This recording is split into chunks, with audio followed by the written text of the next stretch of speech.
lalo na ng mga taga-Iglesia ni Cristo. Ang author, co-author ng Magna Carta for the Poor. Itong taong to, napakatapang. Siya lang ang pumuprotekta, siya lang ang talagang nagtanggol sa ating VP Inday Sara nung didaog-daog lagi siya dito sa during the inquiries na mga nangyari. And napakatapang niya, napakatalino, pro-poor, matutulungan tayo dahil sa kanyang talino at galing. Number 38, Rodante Dante Marcoleta! Matindi to talaga. Matinding matindi. Abogado. Abogado din. Abogado na walang kinakatakutan. Maliban sa Panginoon. Panginoon Diyos. Ito po ang magtutuloy sa naiwan ng ating mahal na Senadora Miriam Defensor Santiago, ang nag-iisa, Attorney Rodante Marcoleta! Sara Duterte, iisa lang ang Rodante Marcoleta sa Senado. Hindi natitinag at laging nasa panig ng tama.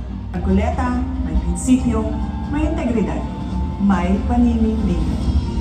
Kaya ngayong darating na halalan, iboto natin ang number 38 sa balota. Rodante Marcoleta sa Senado. Kay Marcoleta, may pag-asa ka.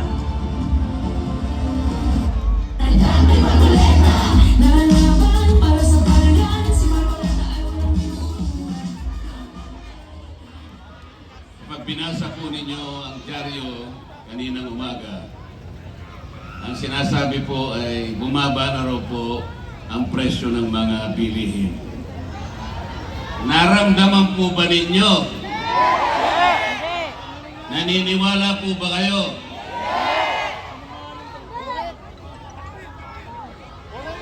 Kasi po, talagang walang pagbabago ang pagtaas ng pangunahing bilihin ngayon.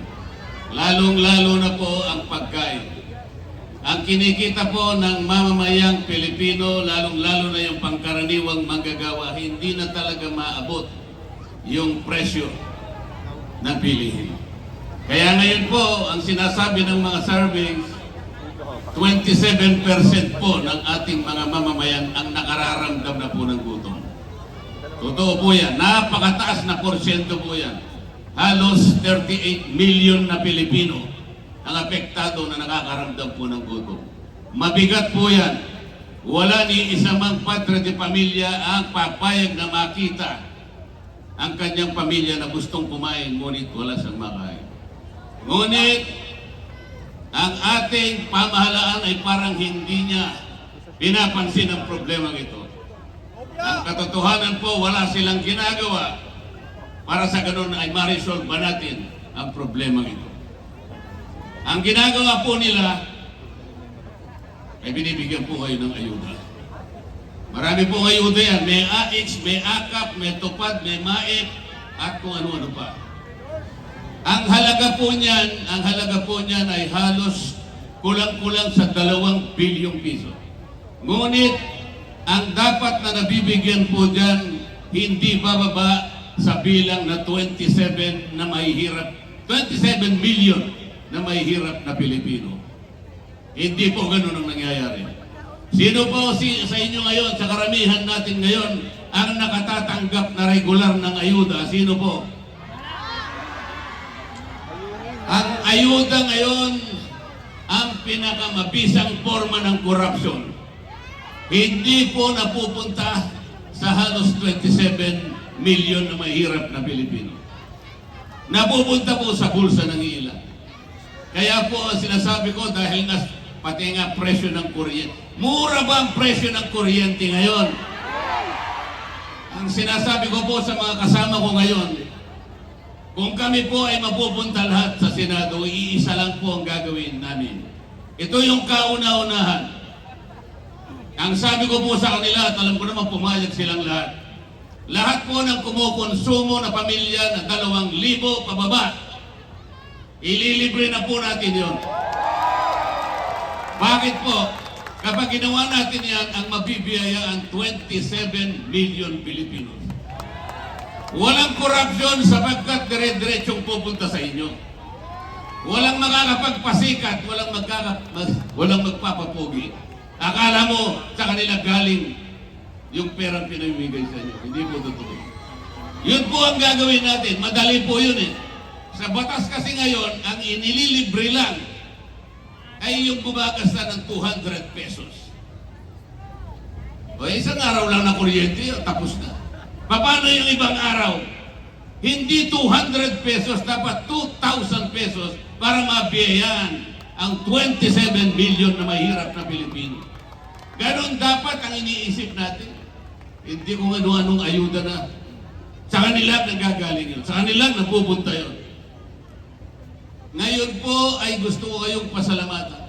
Sa kahuli-huli ang pagkakataon na nagkatipo ng PDP laban. Hanggang ngayon, nandito pa po kayo. Hindi nyo kami iniwanan. Hindi kayo bumitaw. Ito po ang kailangan natin, ipagsigawan natin sa kanilang lahat. Hindi na kayo dapat magpabudol. Bakit? Yung konting ayuda ba na ibibigay sa inyo, masisilaw na kayo? Yun na ba ang katapat ng serbisyong hinahanap ng Pilipino? Yun ba yung sagot para ibangon ang kahirapan ng isang pamilyang Pilipino? Hindi po sagot yan. Salamat po. Huwag kayong pabibili, huwag kayong palilinlang. Natatakot na po kinakabahan na po silang lahat ngayon. Nagtatago na lang sila sa survey. Dalawa lang daw po ang mananalo o maring 3 sa PDP laban. Hindi po totoo yan. Nagtatago sila roon, kinakabahan sila. Pinipilit nilang ibaba kami lahat sa survey. Naniniwala ba kayo sa survey? Huwag kayong pabubudol. Ang ating bansa, ang isipin ninyo, ang kinabukasan ng ating bansa, ang katarungan, wala na pong rule of law, wala na due process. Tingnan po ninyo yung ginawa nila. Tatanggalin nila ang Vice President. Walang kasalanan ng Vice President. Hindi na nila pababalikin ang Pangulong Duterte kung sila lang ang masusunod.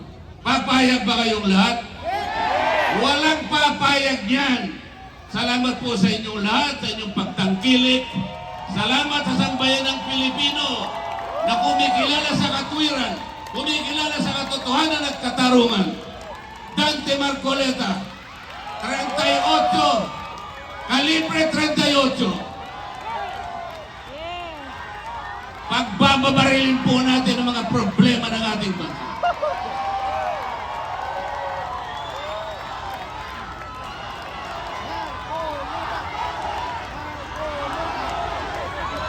Maraming salamat po at magandang gabi sa ating lahat.